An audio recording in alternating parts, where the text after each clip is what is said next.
الله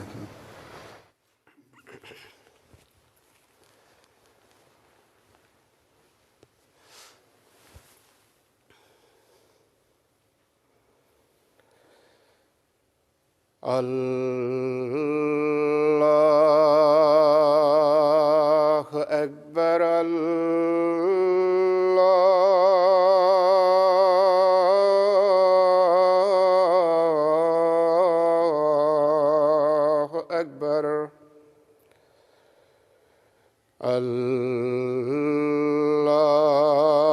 الله أكبر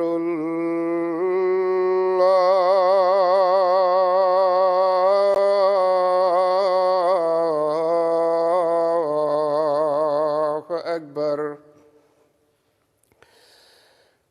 أشهد أن لا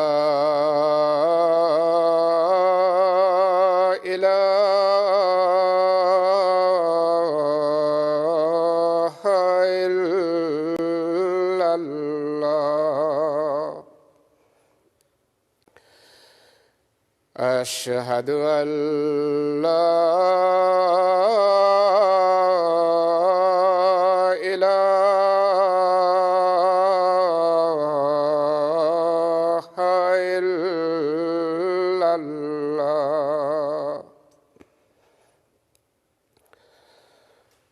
أشهد أن محمدًا رسول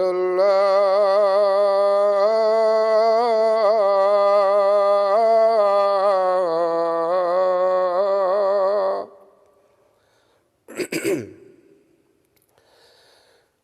أشهد أن محمدًا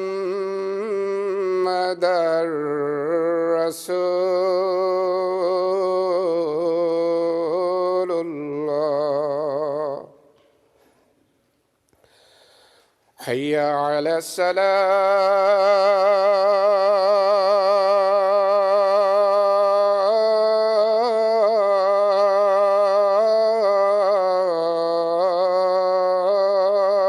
الصلاة حي على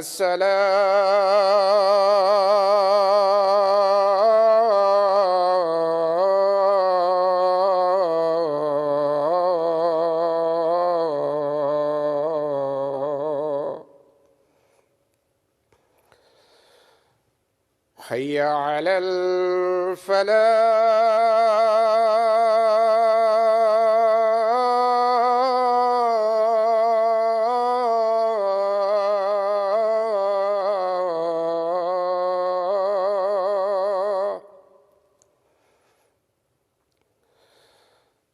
حي على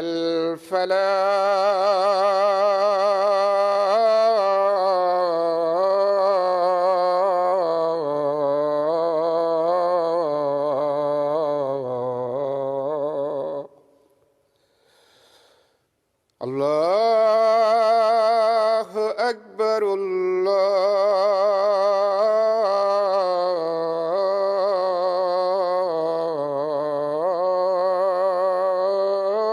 الله أكبر لا إله إلا الله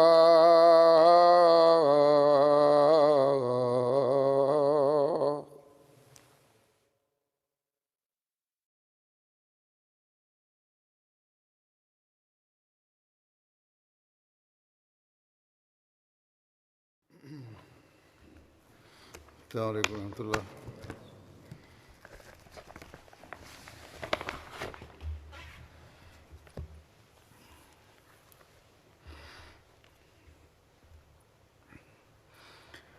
أشهد أن لا إله إلا الله وحده لا شريك له وأشهد أن محمدًا عبده ورسوله أما بعد فأعوذ بالله من الشيطان الرجيم بسم الله الرحمن الرحيم الحمد لله رب العالمين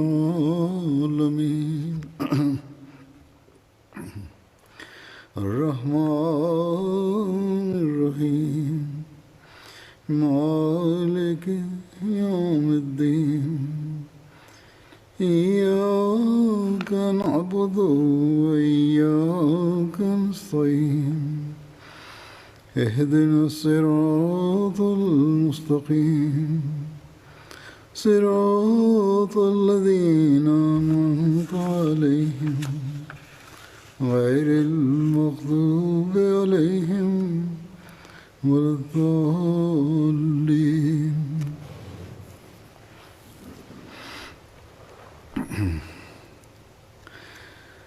With relation to Hazrat Umar, may Allah be pleased with him, in terms of his incident of martyrdom, I mentioned it in the last Friday's sermon. In this relation, I will mention a few more things. In the narration that I related of Sahih Bukhari, from this we discern that Hazrat Umar, when he was attacked,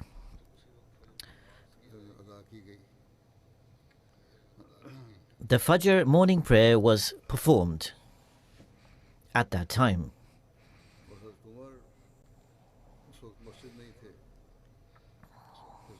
Hazrat Umar was still present in the mosque when we find, according to another narration, that Hazrat Umar was immediately taken to the home and the prayer was performed after.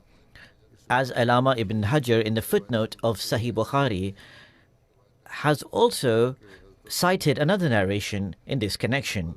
And in that it says that Hadad ibn Abbas has related that when Hazrat Umar started shedding much blood and he started to lose consciousness, I picked him up along with other people and I took him to his home.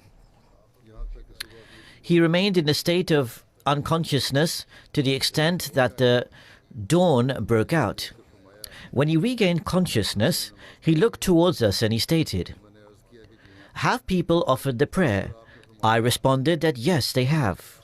Upon this, Hazrat Umar stated, "There is no Islam for that person who cancels a prayer." He then did the ablution and offered the prayer. In addition to this, in Tabqatul Kubra, it is also cited in the following way. Hazrat Umar was lifted up and taken home, and Hazrat Abdurrahman bin Auf led the prayer. We also found in the narrations that Hazrat Abdurrahman, he led the Wal Asr and Inna Atayna, these two chapters of the Holy Quran, which are the shortest chapters of the Holy Quran. Elsewhere we find that he recited Inna Atayna Kal Kawthar and or Wal Asr and Qul Huwallahu Ahad, both chapters of the Holy Quran which are amongst the shortest. Mentioning the murderer of Hazrat Umar, it is mentioned in Tabqat al-Kubra. When Hazrat Umar was attacked, he said to Hazrat Abdullah bin Abbas, "Go and inquire as to who tried to kill me or assassinate me."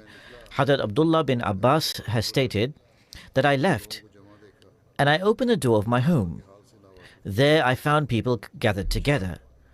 They were unacquainted with Hazrat Umar, and I asked them, "Who stabbed Amir al-Mu'mineen, leader of the faithful?" And they replied, "It was Abu Lolo, the enemy of Allah. He is the one who stabbed you with a dagger, who was the slave of Mughira bin Shoba." When he was seized, he committed suicide by stabbing himself with the same dagger, that is, the assailant.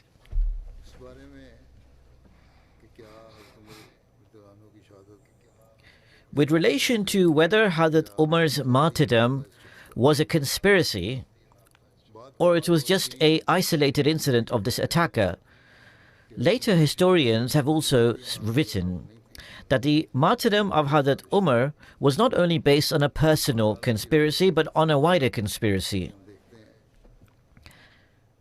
In any case, let us testify to this argument, whether it is correct or not. A brave caliph like Hazrat Umar, the way he was martyred, we find that normally historians and analysts,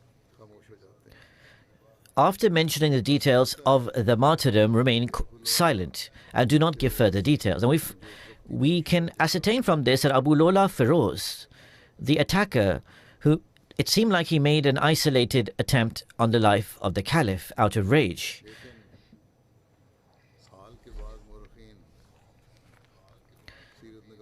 However, other historians and analysts, they discuss this in greater detail, and their analysis amounts to the following: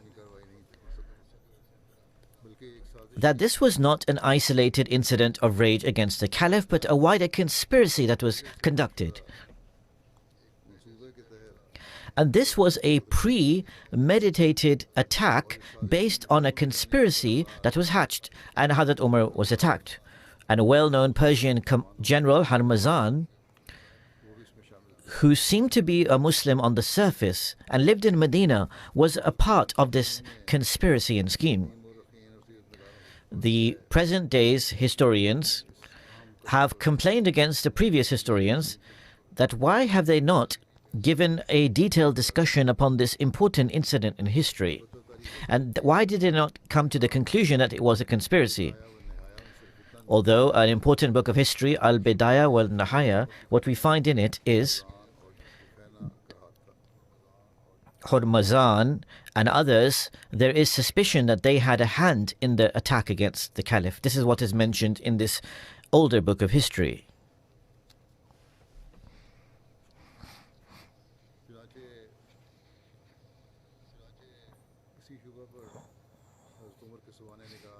Subsequently, upon this suspicion, a biographer of Hadad Umar says that this was a wider conspiracy.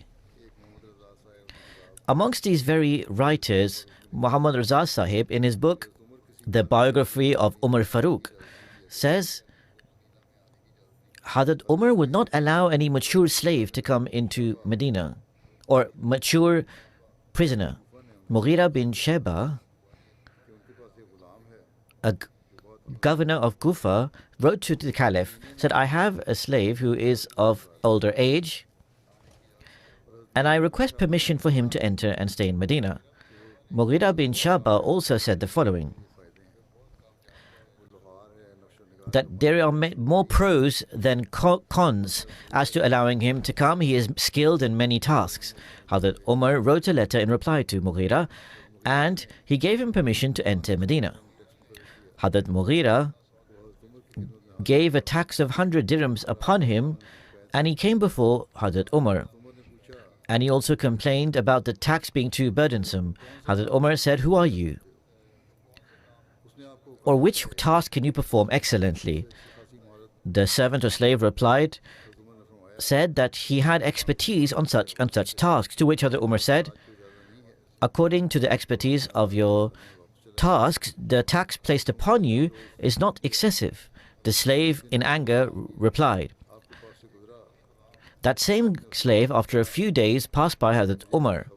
Hadad Umar summoned him and said, I have come to know that you can make a certain item of a flour mill very well. So he turned towards him and he said, I will make such a flour mill item for you that people will continue to do well. When the slave returned, he looked towards his companion and said, this slave has threatened me. A few days passed, and that the slave Abu Lola, he hid some dagger underneath a cloth, and he tried to hide it on his being, and he attacked Hadad Umar, as has been mentioned in the incident of the martyrdom. One of the daggers hit under the navel. There was also spite and grudges against Hadad Umar by the slave, because Arabs had conquered the lands of the origins of this person and made them prisoners, and had forced their emperor to be evicted in humiliation. Whenever he saw any younger slave, he would put his hand over his head and cry, and said, Arabs have eaten my liver. When Abu Lola, the slave in question, made a firm resolution to martyr Hadad Umar, then he made 2 daggers with great precision, he sharpened them, and then he made them ready. Then he came to Harmazan and said, "What do you think about this?" He said that, "I feel whoever you attack, he would be killed with this." And Harmazan, with the Persian commander or general, was amongst them. In Tustar, the Muslims had seized him, and he had been sent to Medina.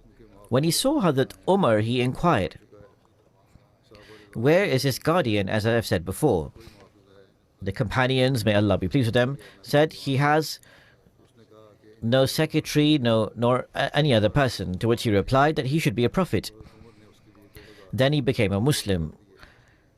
Hazrat Umar appointed 2,000 stipend for his purpose, and he made him stay in Medina. In Tabqat ibn Sa'd, it is mentioned and cited that Abdur Rahman saw the dagger by which Hazrat Umar was martyred. He said, "I saw this on the possession of Harmazan in the previous days." I said, "What do you do with this dagger?" when I saw them with it. They both said, "We actually slaughter animals and cut meat because we do not chew it." Upon this, Ubaidullah bin Umar asked Abdur Rahman, Did you see this dagger with the aforementioned individuals?" To which he replied, "Yes." So then Ubaidullah bin Umar grabbed his sword and he went to both those individuals and killed them. Hazrat Usman summoned Ubaidullah. When he came to him, he asked, "Why did you kill these two individuals when they are both in our protection?" Hearing this, Hazrat Ubaidullah put Hazrat Usman upon the floor until people came forward and they saved Hazrat Usman from Hazrat Ubaidullah. When Hazrat Usman had summoned him to Hazrat Ubaidullah,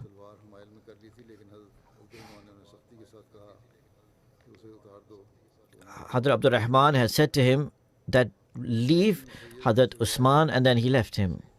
Sayyid bin Musayyib has narrated, when Hazrat Umar was martyred. This is a narration. Now, to what extent this is true, Allah knows better. It is said that to what extent is the account I just mentioned with relation to Hazrat Usman is true or not, Allah knows better. But elsewhere it is said that when Hazrat Umar was martyred, then another individual said, I passed by Abu Lola, the assailant, when Jurfena and Harmazan were also with this person, and they were inciting him. When I came to them, then they immediately got up whilst they were conspiring, and a dagger fell down. There were two parts of it. They had tried to hide it amongst their being. Now look at the dagger that was used to martyr Hazrat Umar, and they looked, it was exactly the same as the dagger that Abdur Rahman bin Abu Bakr had narrated. When Ubaidullah bin Umar to Abdur Rahman bin Abu Bakr heard this from him, he grabbed his sword and left in rage, and he called out to Harmazan. When he came to him, he said, "Come with me," to the extent that we see our horses. Then they left behind. When he started walking in front of him, then he attacked him with a sword from behind.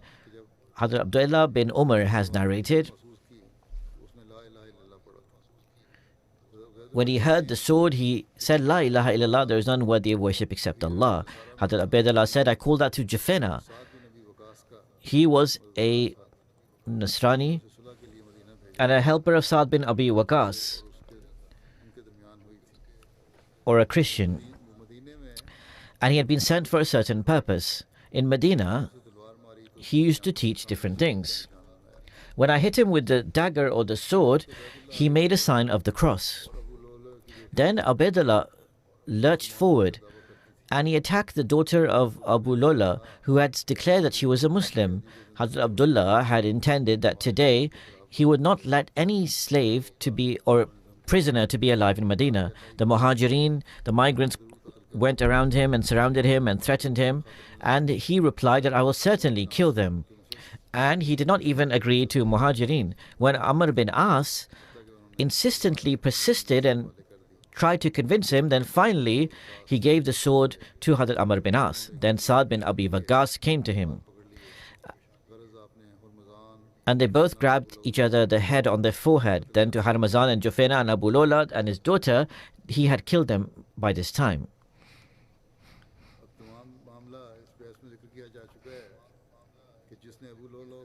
Now all the matters have been discussed in here, that the people who had conspired to convince Abu Lola to attack Hazrat Umar, and according to the narrations that have reached us, it tells us that Hazrat Umar's assassination or martyrdom was a conspiracy. This is what this historian says. And Harmazan had conspired all of this.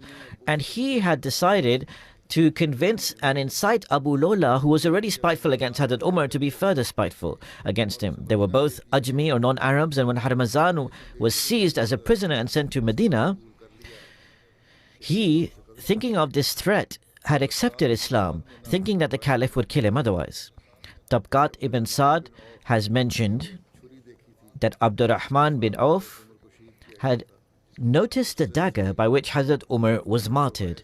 When he saw this, according to Sa'id bin Musib, according to his narration, which is mentioned in the history of Tabari, that Abdurrahman bin Abu Bakr saw the dagger which was used by Abu Lola and was also between Jafena and Harmazan when they came upon him, and then suddenly fall down as a result of them suddenly trying to get up when they saw the Muslim approaching them.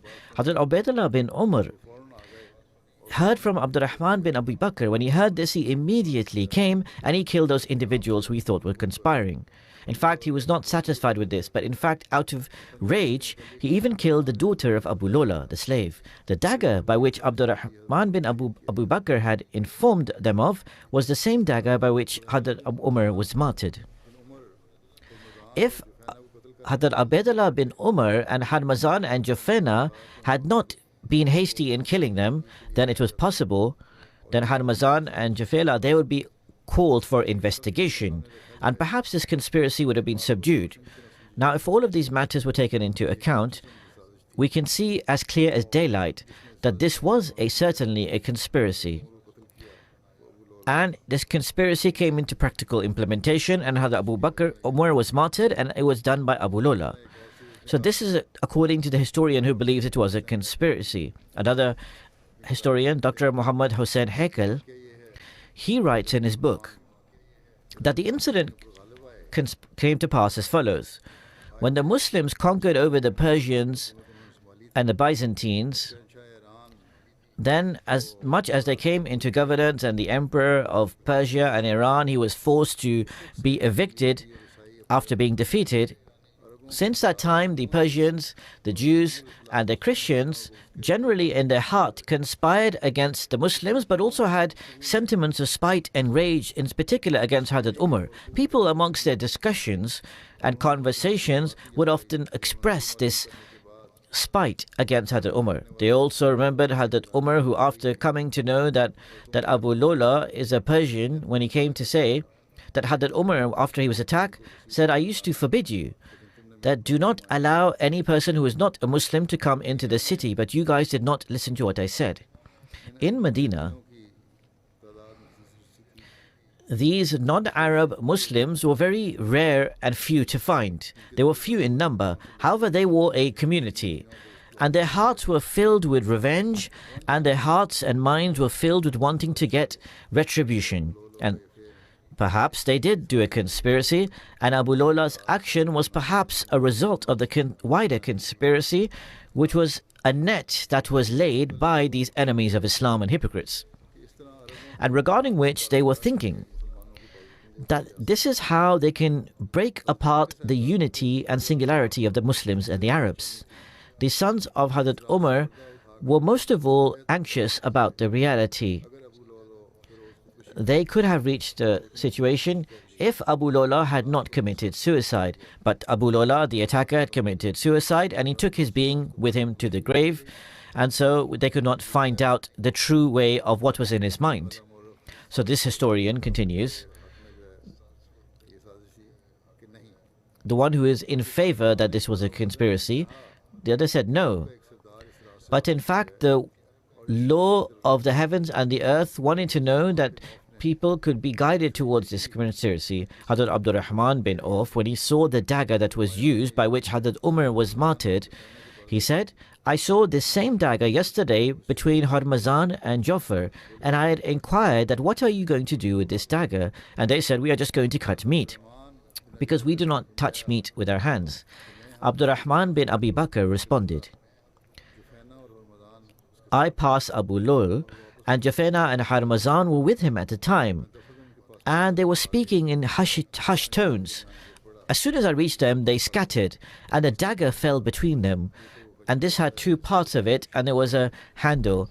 Now look at the dagger used on Hazrat Umar. Is it the same? People saw that it was exactly the same dagger as Abdurrahman bin Abi Bakr had described.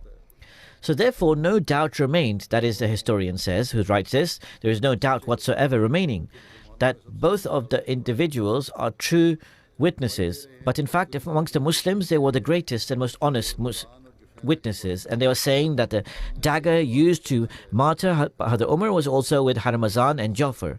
One of the witnesses was saying that before the attacker attacked, they saw all of them with the dagger.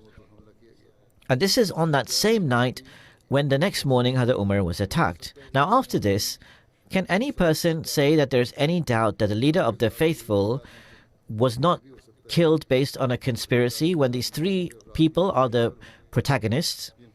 Now, it is possible that other Persians were part of this scheme or conspiracy because of the fact that the Muslims had conquered the lands. Hadrat Ubaidullah bin Umar, listen to the statement of Abdurrahman bin Auf and Abdurrahman bin Abi Bakr, listen to his testimony. Now all that he could think of was revenge and retribution. He was filled with fury. He thought that all of the non-Muslims in Medina were part of the scheme and I have to kill them all.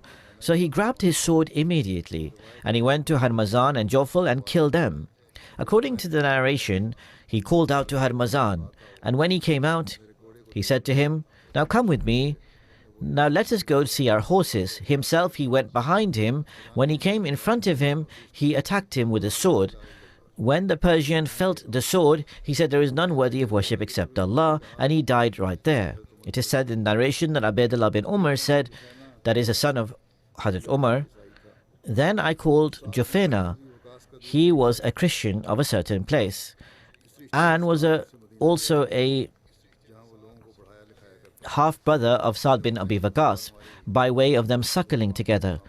When I attacked him with the sword, he started making a sign of a cross between his eyes, or the crucifix.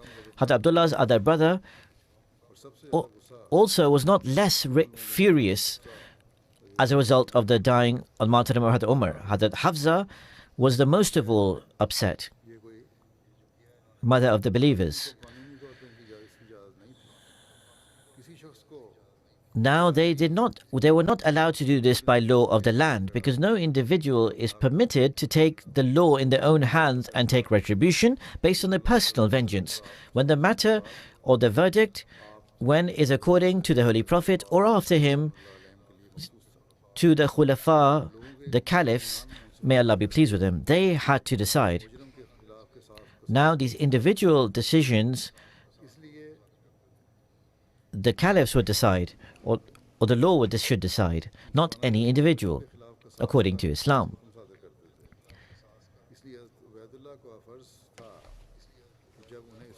So now Ubaidullah, it behoved of him that when he came to know of the martyrdom of his father, Hazrat Umar, he should have left the decision with the leader of the faithful. If it was decided, or if it came to light that it was a conspiracy, then they should have decided accordingly. Or if there was any other doubts in the leader of the faithful, or the new caliph, then he would have decided accordingly. Or he would have decided that Abu Lola was a criminal. In any case, according to the law, these individuals did not have the right to take unilateral action.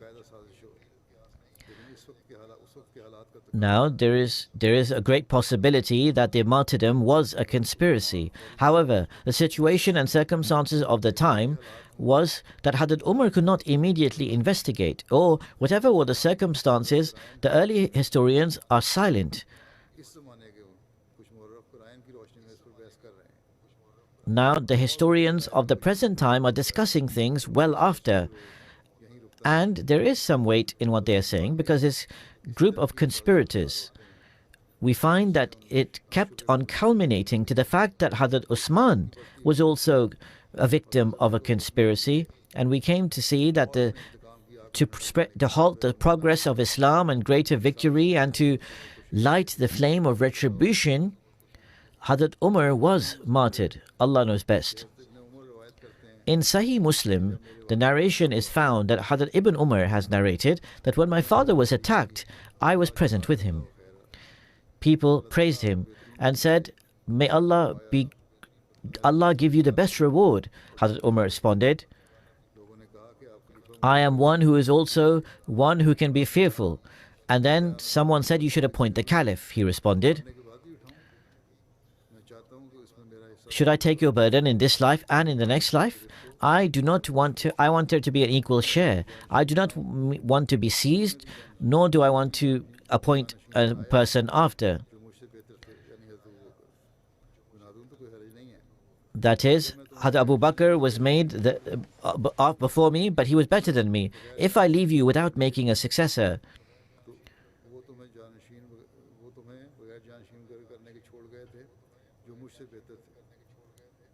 then Hadrat Abu Bakr also left you without mentioning a successor, and he was better than you. So he gave the example of the Holy Prophet. He did not say that this person directly should be the successor or by name. He said, when he mentioned the Holy Prophet, peace and blessings of Allah be upon him, I understood that he is not going to mention a successor by name. In another narration of Sahih Muslim, Hadrat Ibn Umar has narrated that he says that I was with Hadrat Hafsa. She said, "Do you know that your father is not about to appoint a successor?" I responded, "He will not do so." Hadrat Hafsa said, "Yes, he will." So I testified and I swore on oath that I will speak to Hadrat Umar once again. So he remained silent till the morning and did not speak to him. He says, my state was such that because of my swear on oath, I was about to take the burden of a mountain. I went with him with some water and he asked me, Hadrat Umar, about the people. And I told him that they say,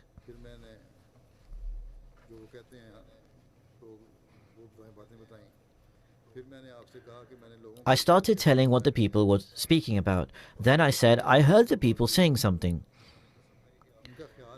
And I said that I will certainly relate to you. The people think and perceive that you are not going to appoint a successor.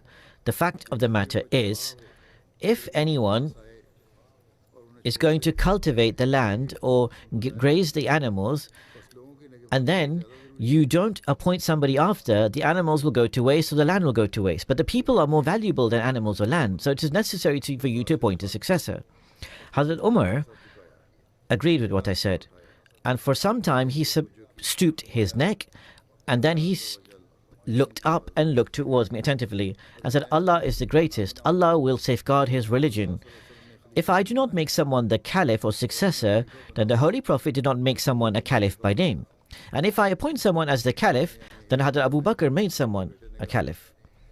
That is, Ibn Umar, the son of Hadrat Umar, said, I swear on oath of God. When Hadrat Umar cited the Holy Prophet and Hadrat Abu Bakr, then I realized Hadrat Umar is not going to make someone equal to the Holy Prophet, and nor is he going to make someone his successor. Hadrat Misfar bin Makhrama has narrated, when Hadrat Umar was attacked, then he started expressing an agony, and Hadrat Ibn Abbas started reassuring him and said, Leader of the faithful, if this is the matter, you have stayed in the company of the Holy Prophet and you accompanied him with great loyalty. Then you separated from him in a state when the Holy Prophet was well pleased with you. Then you were devoted to Hadrat Abu Bakr, may Allah be pleased with him, and you fulfilled your duty with great excellence. Then you separated from Hadrat Abu Bakr in a state when he was well pleased with you. Then you stayed with the companions, and with great excellence you supported the companions. If you separate from him, then most certainly you will separate in a state when they will be pleased with you. Hadrat Umar, may Allah be pleased with him, replied, You mentioned the company of the Holy Prophet and him being pleased with me, that this is certainly the favor of Allah which he has bestowed upon me. And where you mentioned the company of Hadrat Abu Bakr and him being pleased with me, that is also only and solely the pleasure, the favor and the grace of Allah. where you saw my anxiety, this is for your sake and for your companions. I am not worried about myself. I am worried about you and your companions. I swear by God, if I had gold, the land, the earth over, then most certainly I will give it all by way of fidya, that is, giving it to the poor instead of incurring the wrath of Allah. Hadad Muslim Maud, second worldwide head and caliph of the Ahmadiyya Muslim Community, Yubaddilannahum bin ba'di khawfi amna, with this verse of the Holy Quran, that they saw peace after a state of fear.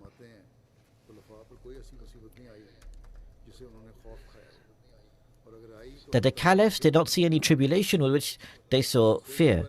If they did, then Allah transformed it into peace. There is no doubt whatsoever that Hadad Umar was martyred.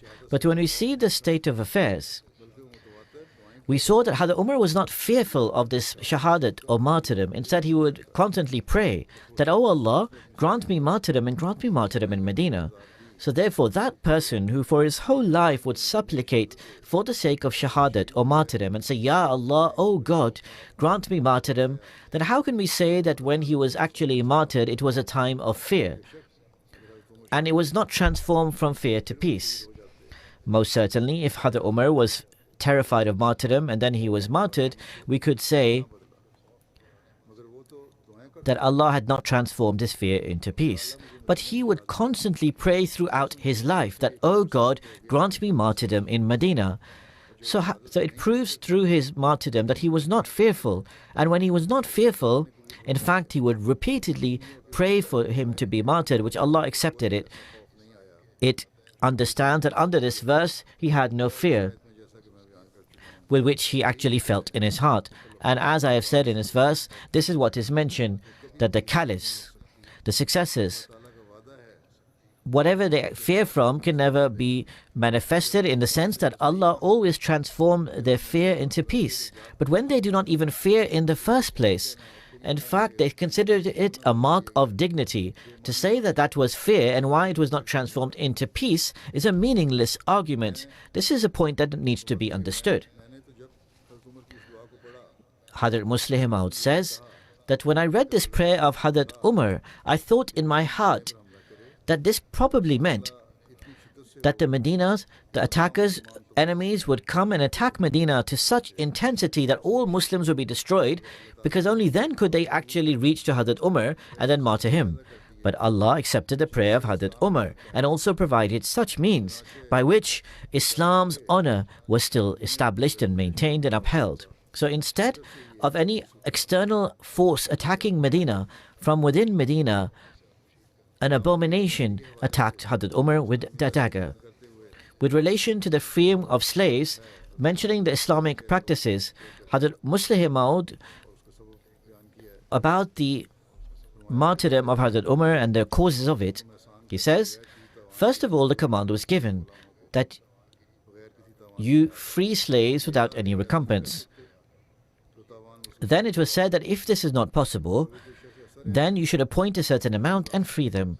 And if any person remains a slave who does not have the capacity to pay for his freedom, then the government or the land from which he came from, and if the government from which he came from is not interested in to free him and his relatives are not willing to pay for his freedom, then give a notice.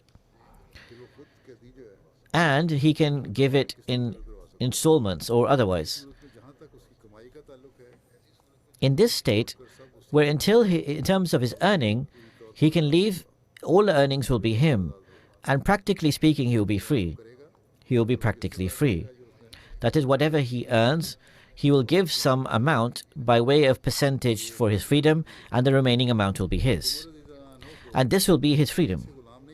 Hadad Umar, may Allah be pleased with him, was killed by a slave who actually, the Muslim he stayed with, one day he said to him that I have this much capacity, so put an amount on me and monthly I will pay these installments and pay off my freedom. So the master of him gave a very nominal fee for his freedom. Once that slave came and complained to Hadad Umar that my master had given me a fee which is overburdensome, reduce that levy. Hazrat Umar inquired how much he was earning. He came to know that the amount that was levied upon him, the slave was actually earning many times more and he was easily able to pay it off. Seeing this, Hazrat Umar said, "You are earning such an excessive amount as compared to the very minimal amount you are being asked to pay as a levy. There is no need to reduce it." Upon this decision, that slave was enraged, and he thought that because I am Persian, perhaps the decision was being made against me in prejudice, and my master was an Arab, and therefore he was being favored. Therefore, in fury, the next day he attacked Hazrat Umar with a dagger, and as a result of his injuries, Hazrat Umar succumbed to his wounds and was martyred. Hadad Muslim Maud, second Caliph of the Ahmadiyya Muslim Community, elucidates upon this further. There are two things in life which are a means of a path, either great love or great spite. Sometimes intense spite is created out of something small. Look at the incident of Hazrat Umar. It was such a small and trivial matter which created this intense grudge and spite which led to a big shaking of Islam. I feel that incident still reverberates today in the modern age. In the time of Hazrat Umar, a case was brought before him. A person who has hit his slave a lot but would give to his master less. Hazrat Umar summoned his slave and said, "Give more to your master." At the time, because income was less, because the blacksmith would, because there was a shortage of a certain time, there would blacksmith were in great value. That slave would make a certain part of the machinery of the mill, and he was quite rich as a result. It was a very small amount of 3 anna that was made as a levy. But the slave considered the decision of Hazrat Umar was wrong. This created spite and grudge and rancor in his heart. And once the slave said to Hazrat Umar, "Make us a mill." And he said, "I will make you such a mill which will be very excellent." Hearing this, someone said to Hazrat Umar, "He is actually threatening you." So it seems like a similar incident with the narration I mentioned earlier. But in any case, it is of that same slave. In the first narration, Hazrat Umar said himself that he is threatening me, and then someone else said that it seemed like subtle tones of threat. One day, Hazrat Umar was offering the prayer when the slave attacked him with a dagger and martyred him. Hazrat Muslim Maud writes that Umar, who was the king of tens of millions of people, who was the emperor of huge lands, who was a phenomenal leader of great honesty, upon a dispute of 3.5 anna, he was killed. The point is, someone who has spite and rancor in his heart do not look at 3.5 annas or amount of money. All he looks at that I want to get retribution. They do not consider what will be the outcome of my actions. They only look at their personal interest. How the Umar's attackers were asked why they did this. He said, "The decision was made against me, and therefore I took revenge." This detail was not mentioned before. Perhaps there was a small amount of time between when he was seized and when he killed himself, and he said that this is the reason why I was attacked, and then he committed suicide. Hazrat Muslim Maud says, "I mentioned this terrifying incident and said that this incident reverberates and shakes Islam until today. It is as if death is always upon us, but death is not always considered when you have strong faculties. When your faculties are weak and your health is in of a certain state, then a person starts thinking of another arrangement. People do not normally talk about these things, but such a situation arises which then forces us to think about the next steps. So when a leader dies, the people become alert. Because Hazrat Umar was so strong in his senses, although he had become 63, it was never in the mind of the individuals that Hazrat Umar would separate from them so quick. For this reason, they were not ready for the next system when Hazrat Umar quickly died. At the time, the community were not even ready to accept another leader, and the lack of preparation meant that Hazrat Usman, people were not so attached to Hadrat Usman, as should have been the case, and therefore the state of Islam became very grave, and this culminated to the time of Hadrat Ali, which became even more dangerous. This was one of the factors behind the disorder that came after, that it was the outcome of this attack on Hadrat Umar.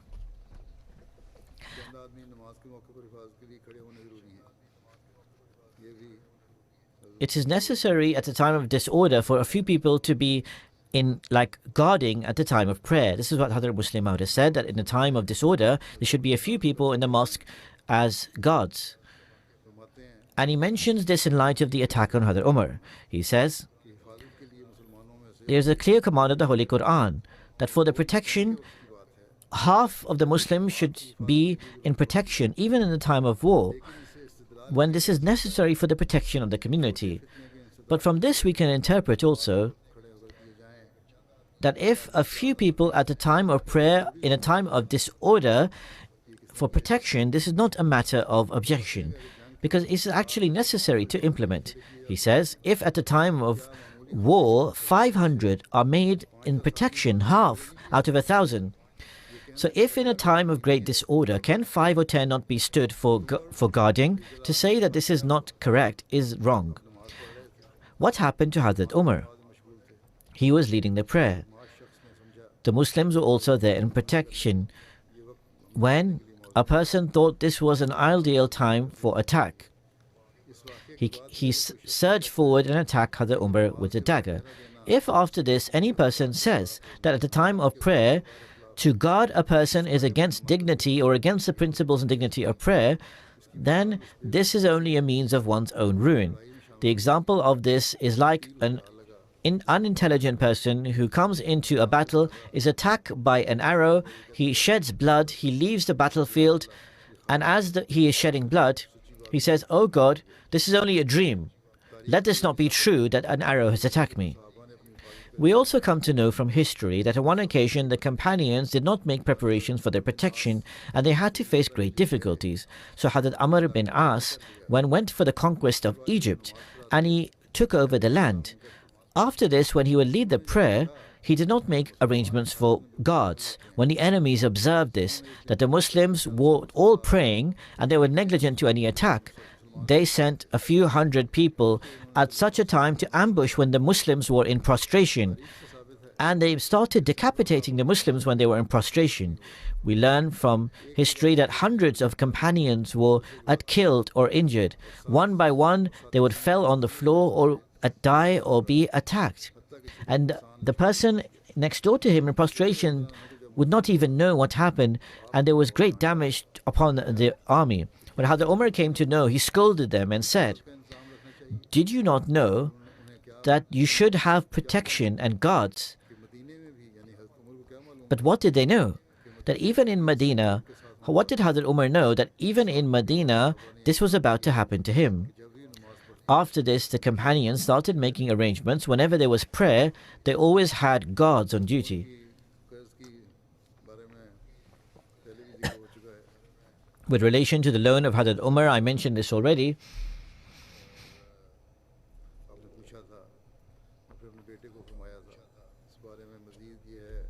And he said to his son, there is further details on this.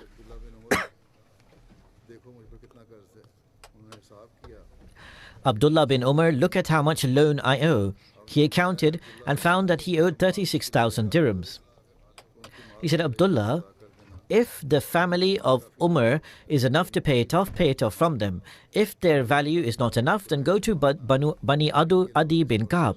If they do not have enough, ask from the Quraysh, but do not ask for anyone else to repay the loan. The companions knew that this leader of ours, who led a simple life, was not someone to pay such an amount, because he spent on everyone else. He must have spent on the poor.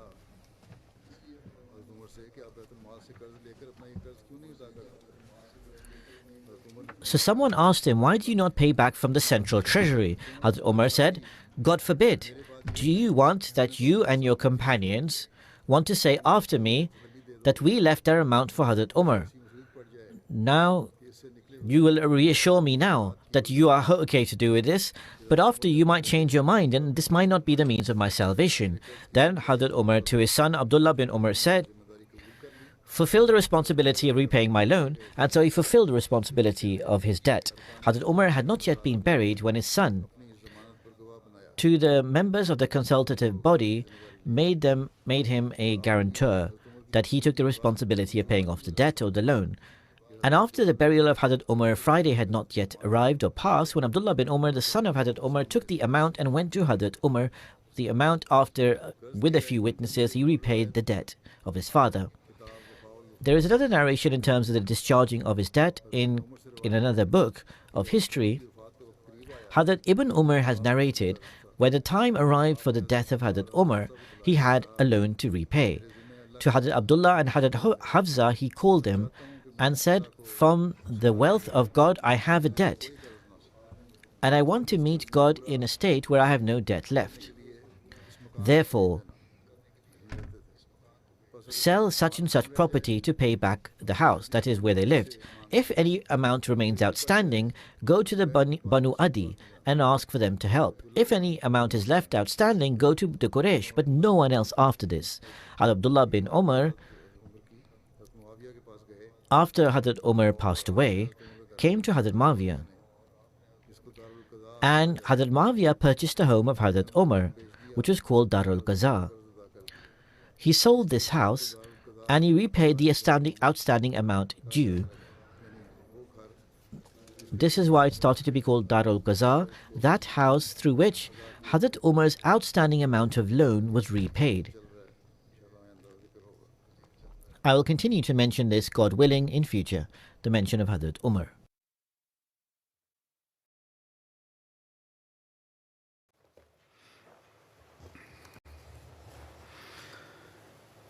Alhamdulillah, alhamdulillah, nahmaduhu wa nasta'inuhu wa nastaghfiruhu wa nu'minu bihi wa natawakkalu alayhi wa na'udhu billahi min shururi anfusina wa min sayyiati a'malina.